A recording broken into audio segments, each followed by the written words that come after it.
আমার এই রুগীটা দীর্ঘদিন ধরে ইনফার্টিলিটিতে ভুগছিলেন। তো আমি তাকে টিবিএস করার সময় তার আলট্রাসোনোগ্রামে দেখলাম যে তার পলিপের মতো লোকালাইজ থিকেনিং এন্ডোমেট্রিয়াম।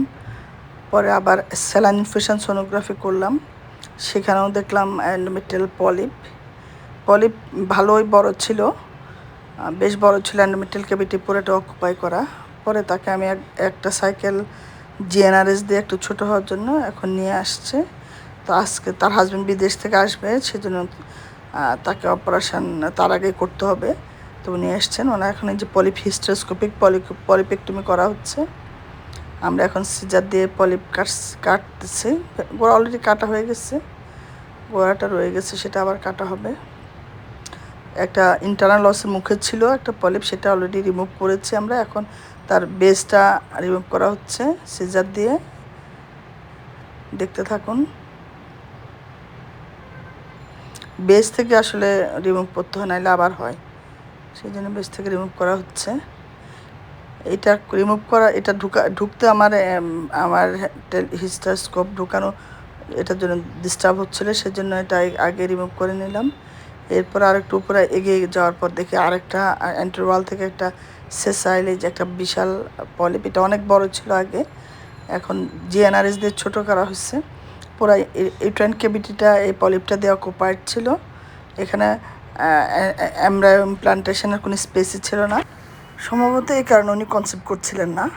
তো অবশেষে সিদ্ধান্ত হয়েছে যে ওনার পলিপেক্টমি করা হবে। তো আজকে তার পলিপেক্টমি করা হচ্ছে। একটা আগে রিমুভ করেছে, এখন এন্টারওয়ালে যেটা, এটা সেসাইল, কিন্তু এটা বেসটা বেশ বড়, এটাও রিমুভ করা হলো।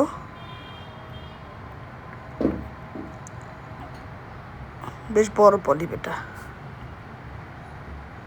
খুব আস্তে আস্তে করলাম।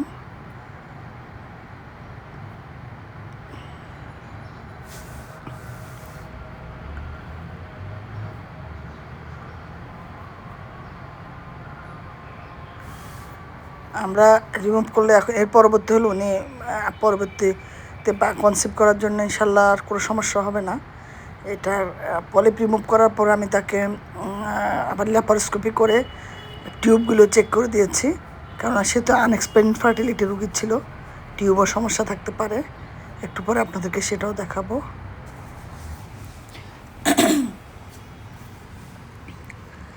তাকে এটা বেশ বড়, তো এর জন্য সময় লেগেছে।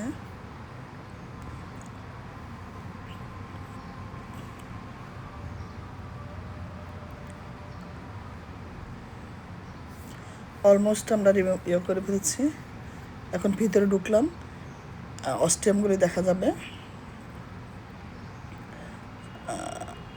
ওনার লেফট অস্টিয়ামটা ইজিলি দেখা গেছে, কিন্তু রাইট অস্টিয়াম এখানে কিছু ফাঁসা ছিল, ফাঁসার জন্য দেখা যাচ্ছিল না। আমি এগুলি রিমুভ করলাম, রিমুভ করার পরে দেখেছি অস্টিয়াম দেখা যাচ্ছিল।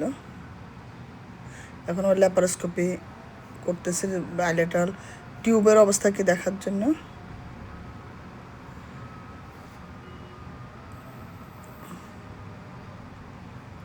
টিউব দেখেন, নিচ থেকে মিথিলিন ব্লু পুশ করা হবে, যে অলরেডি চলে আসছে। তার দুদিকে কিন্তু মিথিলিন ব্লু আসছে একটার পর একটা, দেখেন।